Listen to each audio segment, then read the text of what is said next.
वाले हैं blizzard of souls के बारे में। ये कहानी है एक 16 साल के लड़के की जिसकी आंखों के सामने उसकी माँ को मार दिया गया था। इसीलिए अपनी माँ के मौत का बदला लेने के लिए एक 16 साल के लड़के ने आर्मी को ज्वाइन किया। तब से उसकी जिंदगी पूरे तरीके से बदल गई। कहानी की शुरुआत होती है और हमारे सामने 1915 का दृश्य आता है और ये वक्त होता है पहले विश्व युद्ध का और हर जगह पे लड़ाई का माहौल होता है। और यहाँ पे हम लातवियन सेना को देखते हैं जो जर्मन के खिलाफ लड़ रहे होते हैं, वो भी एक अज्ञात से जंगल में। लेकिन देखते ही देखते युद्ध ऐसे ही खतरनाक होते जाता है और यहीं पर हम एक लड़के को देखते हैं जिसका नाम है अर्थर। और अर्थर अपनी पूरी ताकत लगा रहा होता है इनसे लड़ने के लिए और वो इन पे अंधाधुंध गोलियां भी चलाता है। तभी यहाँ का अंधेरा और भी ज्यादा बढ़ जाता है और सब कुछ धुंधला होने लगता है। तब इनके कमांडर इन्हें हौसला देते हैं और इन्हें फिर से लड़ने के लिए कहते हैं। लेकिन अब यहाँ से कहानी जाती है फ्लैशबैक में और 2 साल पहले का दृश्य आता है और हम आर्थर को देखते हैं उसके भाई के साथ जिसका नाम है एडगर। और ये लोग शहर से अपने गाँव वापस जा रहे हैं और जैसे ये लोग अपने घर पे पहुँचते हैं एडगर बाहर चला जाता है अपने पिता से मिलने के लिए। लेकिन आर्थर जाकर के अपनी माँ की गोद में सो जाता है और उसे बहुत ही आनंद आ रहा होता है और वो अपनी माँ से बातें कर ही रहा होता है। तभी यहाँ पे कुछ जर्मन सिपाही चले आते हैं जो 2 रशियन सिपाहियों को ढूंढ रहे होते हैं। इसीलिए इनका कुत्ता बहुत ही ज्यादा भौंक रहा होता है और इस चीज को देखने के बाद अर्थर की माँ बाहर जाती है और वो अर्थर को बिस्तर के नीचे छुपा देती है। लेकिन वो जैसे ही बाहर जाती है तभी जर्मन को वो दोनों जासूस मिल जाते हैं और उन्हें लगता है कि इन्हीं लोगों ने जासूसों को छुपाया था। इसीलिए वो दोनों जासूसों को मारते हैं, उसके साथ साथ अर्थर की माँ को मार देते हैं और उसके कुत्ते को भी। और इसकी आवाजें सुन लेता है अर्थर, इसीलिए वो बंदूक लेकर के भागता हुआ घर से बाहर निकलता है अपनी माँ का बदला लेने के लिए। तब तक वो सारे जर्मन सिपाही यहाँ से जा चुके होते हैं। तब यहाँ पे आर्थर शोक मनाने लगता है और जल्दी ये लोग अपनी माँ का अंतिम संस्कार करते हैं और अपने पूरे घर को जला देते हैं क्योंकि इन्हें पता है कि बहुत सारे जर्मन इधर ही आ रहे हैं और अब वो सबका जीना दुश्वार कर देंगे। इसीलिए सारे लोग यहाँ से निकल पड़ते हैं और आर्थर के पिता उसे लेकर के जाते हैं रशियन आर्मी में भर्ती करने के लिए। और यहाँ पे उसका भाई भी होता है लेकिन ये लोग आर्थर को सेना में भर्ती करने से मना कर देते हैं क्योंकि उसकी उम्र कम है। तब उसके पिता इन सिपाहियों को एक कार्ड दिखाते हैं कि उन्हें पहले ही मंजूरी मिल गई है आर्थर को सेना में भर्ती करवाने की। और इतना कहने के बाद आर्थर के पिता वेनगस कहते हैं कि वो भी सेना में भर्ती होना चाहते हैं। तब ये लोग मना करने लगते हैं क्योंकि आर्थर के पिता बूढ़े हो चुके हैं। तभी यहाँ पे कमांडर आता है और आर्थर के पिता उससे बात करते हैं और हमें पता लगता है कि मिस्टर वेनगस ने 15 साल सेना में काम किया था,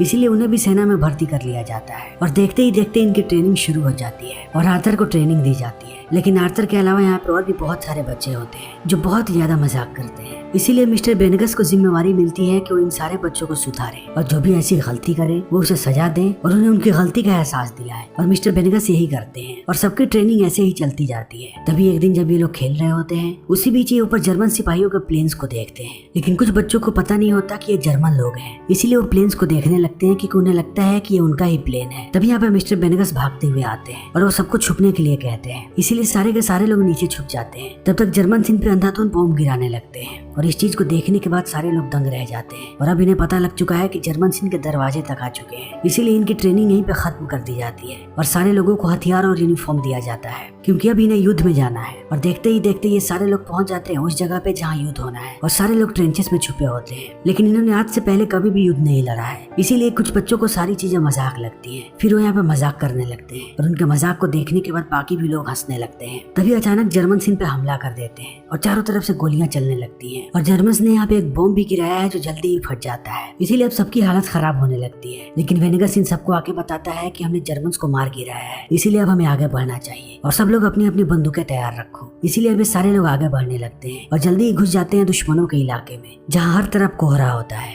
और ये लोग ऐसे ही आगे बढ़ते रहते हैं। तभी इन पे गोलियां चलने लगती हैं और आर्थर यहाँ पे अपने सामने अपने एक दोस्त को मरता हुआ देखता है। तब आर्थर को विश्वास नहीं होता कि वो युद्ध लड़ रहा है। तभी इनके सामने एक बड़ा सा ट्रेंच होता है जिसके अंदर ये लोग कूद जाते हैं। लेकिन इस ट्रेंच में अभी भी बहुत सारे जर्मन सिपाही हैं और अब आर्थर के सामने भी एक जर्मन सिपाही होता है, लेकिन वो भी एक बच्चा है और उसने भी शायद आज से पहले कोई जंग नहीं लड़ी है, इसीलिए वो इस पे हथियार नहीं चला पाता है और आर्थर भी उसे देख रहा होता है। लेकिन अंत में आर्थर उसके ऊपर गोली चला देता है और वो उसे मार गिराता है। और आर्थर ने जिंदगी में पहली बार किसी को मारा है। लेकिन अब यहाँ पे चारों तरफ युद्ध होने लगता है और देखते ही देखते ये लोग सारे जर्मन को मार देते हैं और ये इनकी जर्मन पे पहली जीत होती है। इसीलिए सारे लोग बहुत ही ज्यादा खुश होते हैं और अपने कैंप पे वापस चले आते हैं। तब इन सबकी बंदूकें ले ली जाती हैं, इन्हें अच्छा खाना खिलाया जाता है, उसके बाद इन्हें आराम करने के लिए कहा जाता है। फिर सारे लोग सो जाते हैं। लेकिन बीच रात में आर्थर की आंख खुलती है क्योंकि वो डरावने सपने देख लेता है। लेकिन वो अपने सामने बहुत सारे और लोगों को देखता है और ये सारे भी परेशान हैं। ये भी नहीं सो पा रहे हैं क्योंकि इनमें से ज्यादातर लोगों ने अपनी पहली लड़ाई लड़ाई लड़ी है, इसीलिए सब रात भर ऐसे ही जगे रहते हैं। लेकिन जैसे ही सुबह होती है यहाँ पे कमांडर आते हैं और वो सबको बताते हैं कि आज कोई भी युद्ध नहीं है। और इतना कहने के बाद वो आर्थर को उसके जन्मदिन की बधाई देते हैं, क्योंकि आज आर्थर 17 साल का हो चुका है और अब सारे लोग उसे बधाइयां देने लगते हैं। तभी उसका बड़ा भाई आता है उसके पास और वो उसे शहर लेकर के जाता है। इनके पास एक शराब की बोतल होती है। फिर एडवर्ड अपने भाई को लेकर के जाता है घर में, जहाँ पे 2 लड़कियां होती हैं। फिर ये दोनों उन दोनों लड़कियों के साथ इंटीमेट होते हैं और एडवर्ड ने अपने भाई को ये गिफ्ट दी है। लेकिन अगली सुबह इन्हें फिर से जाना होता है युद्ध पे और सारे ट्रेंचेस के अंदर बैठे होते हैं और इन्हें पता नहीं होता कि बाहर स्नाइपर्स भी हैं। इसीलिए एक आदमी जैसे ही ऊपर झांकता है, स्नाइपर उसे मार गिराता है। तब इन सबको आदेश मिलता है कि कुछ लोग पीछे से जाएंगे और उस स्नाइपर को पकड़ेंगे। इसीलिए अब आर्थर जाता है अपने एक साथी के साथ और वो धीरे धीरे आगे बढ़ने लगते हैं और थोड़ी देर के बाद ये लोग स्नाइपर को पकड़ भी लेते हैं। तब उसका साथी आर्थर को कहता है कि वो स्नाइपर को मार दे, लेकिन एक बार फिर से आर्थर डरने लगता है और वो गोली नहीं चला पाता। तभी वो स्नाइपर गोली चला देता है और अपने साथियों को बता देता है कि वो खतरे में है। तब आर्थर का साथी उसे मार देता है और ये दोनों वहाँ से भागने लगते हैं। लेकिन अब ये लोग उसके निशाने पे हैं, इसीलिए अब वो लोग गोली चलाते हैं और एक गोली आकर के लग जाती है आर्थर के पीछे, इसीलिए वो बेहोश होकर के नीचे गिर जाता है। तभी वहाँ पे उसके पिता चले आते हैं और वो आर्थर को उठाते हैं और बाहर तक लेकर के आते हैं और जल्दी उसे हॉस्पिटल के लिए रवाना कर देते हैं। और थोड़ी देर के बाद आर्थर का ऑपरेशन होने लगता है और डॉक्टर कहता है कि अगर गोली जरा सी भी आगे होती तब आर्थर कभी भी नहीं बचता। और आर्थर का ये ऑपरेशन सक्सेसफुल होता है और उसकी जान बच जाती है और समय ऐसे ही बीतने लगता है। लेकिन आर्थर के पिता उसे बार बार खत लिखते हैं और बताते हैं कि सबने मुझे कहा कि तुमने अपने बेटे को खो दिया है और उसकी मौत हो गई है, लेकिन मुझे किसी पर भी विश्वास नहीं हुआ और मुझे पता था कि मेरा बेटा जिंदा है। और इन सारी चीजों को पढ़ने के बाद अब आर्थर भी भावुक होने लगता है और उसके पिता दूसरी तरफ युद्ध लड़ते रहते हैं और वो बहुत सारे जर्मन्स को मारते हैं अपनी पत्नी के मौत का बदला लेने के लिए। और दूसरी तरफ आर्थर रिकवर कर रहा होता है। तभी आर्थर की मुलाकात होती है मार्था नाम की एक नर्स से और आर्थर उसे पसंद करने लगता है, इसीलिए वो बार बार उसे इम्प्रेस करने की कोशिश करता है। लेकिन मार्था पे इसका कोई भी असर नहीं होता। लेकिन धीरे धीरे अब आर्थर की हालत ठीक होने लगती है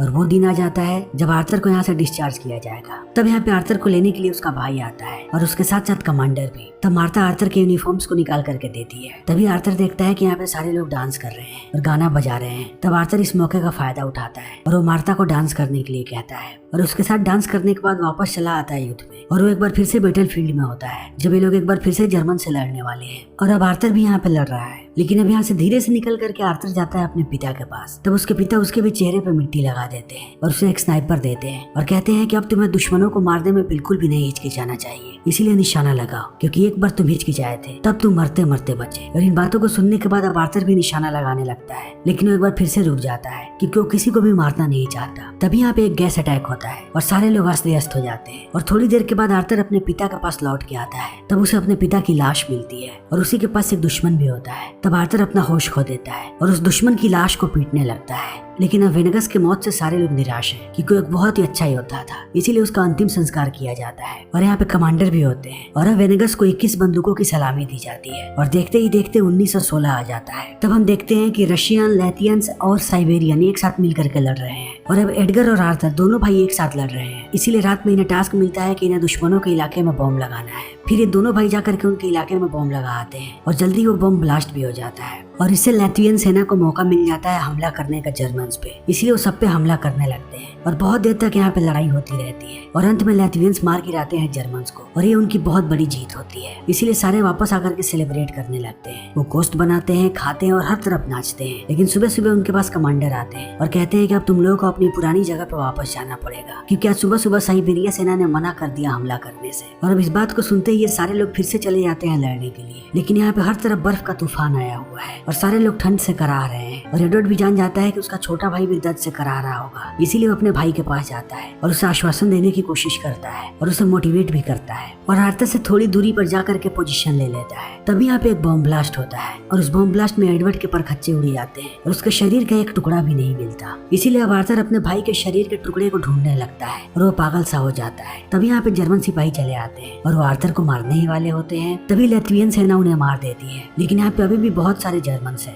इसीलिए कमांडर अपने सारे लोगों को वापस चलने के लिए कहते हैं जंगलों में और वो आर्थर को भी ले आते हैं। लेकिन अब हम जंगल में सैकड़ों लाशों को देखते हैं और सारे गांव वाले अपने अपने रिलेटिव्स को ढूंढ रहे होते हैं और अपने घर वालों को, और सब रो रहे होते हैं और ये मंजर बहुत ही ज्यादा भयानक होता है। और इस चीज को देखने के बाद अब कमांडर आग बबूला हो जाता है और उसे लगता है कि ये सब कुछ साइबेरियन सेना की की वजह से हुआ है। इसीलिए कमांडर एक साइबेरियन सेना को पटक देता है और उससे पूछने लगता है कि देखो तुम्हारी यह गलती की वजह से क्या हुआ। तब वो सिपाही ने एक लेटर दिखाता है और कहता है कि अब साइबेरियन सेना कम्युनिस्ट बन चुकी है और वो कम्युनिस्ट के लिए लड़ रही है। इस चीज को देखने के बाद सारे लोग चौंक जाते हैं और तब इन्हें बताया जाता है कि अब इन्हें भी रेड आर्मी के लिए लड़ना है जो कम्युनिस्ट की मदद करने वाले हैं। तभी यहाँ पे आर्थर की मुलाकात होती है मार्था से, जो अपने पिता को ढूंढ रही है। लेकिन आर्थर को लगता है कि उनकी मौत हो चुकी है। फिर भी वो मार्था को आश्वासन देता है और कहता है कि वो मुझे जैसे ही मिलेंगे मैं तुम्हें खत लिखूंगा। और अब ये सारे लोग निकल पड़ते हैं रेड आर्मी के लिए लड़ने के लिए और समय ऐसे ही बीतने लगता है जब आर्थर खत लिखता है मार्था को और बताता है कि उसका एक बहुत बड़ा एक्सीडेंट हुआ था जिसमें उसके पैर पे चोट लगा था, इसीलिए वो बहुत दिनों से युद्ध पे नहीं जा सका है और वो रिकवर कर रहा है। और जब वो घायल हुआ था तब उसके साथियों ने उसे 20 किलोमीटर तक अपने कंधे पे उठाया था। लेकिन अब धीरे धीरे आर्थर का घाव ठीक हो रहा है और वो जैसे ही ठीक होता है वो अपने घर की तरफ रवाना होने लगता है। तभी वो ट्रेन में कुछ लोगों को बातें करते हुए सुनता है कि जितने लोगों ने भी कम्युनिस्ट के साथ लड़ने से मना किया है उन्हें मार दिया जा रहा है, और खास करके लैटवियन सेना को। इसीलिए अब इन सारी बातों को सुनने के बाद आर्थर घबरा जाता है, लेकिन फिर भी वो अपने शहर वापस जाता है और अपने सारे साथियों और दोस्तों को देखने के बाद बहुत ही ज्यादा खुश होता है और उनके साथ एंजॉय करने लगता है। तभी उससे मिलने के लिए कमांडर आते हैं और वो पूछते हैं कि उसका घाव कैसा है। तब आर्थर मजाक करने लगता है और कहता है कि अब वो बिल्कुल ठीक है। तभी एक कम्युनिस्ट लाकर के यहाँ पे एक फाइल देता है कमांडर को। तब कमांडर इन सारे लोगों को लेकर के जाते हैं और ये लोग देखते हैं कि बहुत सारे लैटवियन सेना को लाइन में खड़ा कर दिया गया है और ये सारे वही लोग हैं जो कम्युनिस्ट का साथ नहीं देना चाहते, इसीलिए अभी इन्हें मारने का ऑर्डर आया है और सारे लोग डरे होते हैं। लेकिन इन्हीं के बीच मिकेल्सन होता है जो आर्थर का दोस्त है। वो हंस रहा होता है और वो लैटवियन गाना गा रहा होता है कि उसे अपने मुल्क से प्यार है। लेकिन अब इन्हें ऑर्डर मिलता है कि ये लोग सारे लोगों को गोली मार दे, लेकिन लैटवियन सेना का कोई भी आदमी अपने भाइयों को गोली नहीं मारना चाहता। और इस चीज को देखने के बाद अब सारे रेड आर्मी वाले अपनी बंदूकें उठा लेते हैं कि वो सबको मार देंगे। तब कमांडर आकर के सबको कहने लगता है कि जल्दी से जल्दी इन सारे लोगों को मारो वरना रेड आर्मी वाले हमें मार देंगे। इसीलिए अब सारे लोग गोलियां चला देते हैं, लेकिन आर्थर के सामने होता है मिकेल्सन और वो उस पर गोली नहीं चलाता। तब कमांडर उस पर गुस्सा करने लगता है और सारे लोग आर्थर को लेकर के जाने लगते हैं। तब कमांडर खुद मिकेल्सन को मारता है, लेकिन अब आर्थर को जेल में डाल दिया जाता है। तभी रात में वहाँ पे कमांडर पहुंचते हैं कुछ लोगों के साथ और वो आर्थर को रिहा करवा देते हैं। तब आर्थर एक जोर का पंच मारता है कमांडर को और कहता है कि तुमने मेरे आंखों के सामने मेरे दोस्त को मार दिया। तब कमांडर कहता है कि तुम नहीं समझोगे, अगर मैंने उसे नहीं मारा होता तो आज हम सब मर चुके होते, तुम भी और मैं भी और हमारे साथ हमारी पूरी सेना, क्योंकि रेड आर्मी किसी को जिंदा नहीं छोड़ती। लेकिन अब आर्थर इन सारी चीजों से तंग आ चुका है, इसीलिए वो अपने एक साथी के साथ यहाँ से निकल जाता है कि अब वो कम्युनिस्ट के लिए नहीं लड़ने वाला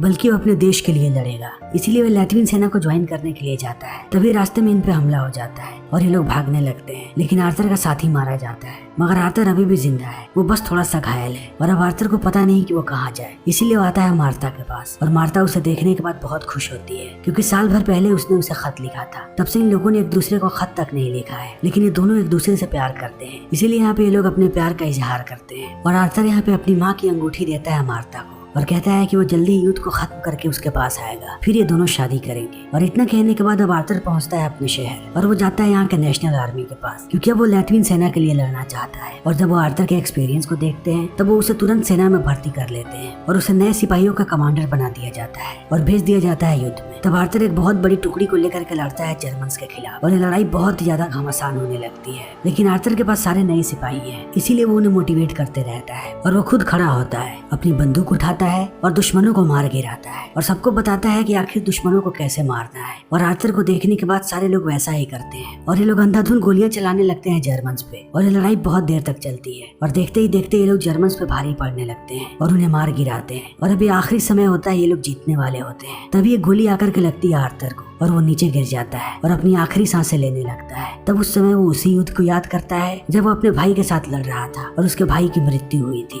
और इसी दृश्य को देखते हुए आर्थर की भी मृत्यु हो जाती है और ये फिल्म यहीं पे खत्म हो जाती है। तो दोस्तों, हमारी आज की ये वीडियो यहीं पे खत्म होती है। अगर आपको हमारी ये वीडियो पसंद आई हो तो इसे लाइक करें, शेयर करें और चैनल को सब्सक्राइब करें। Thank you.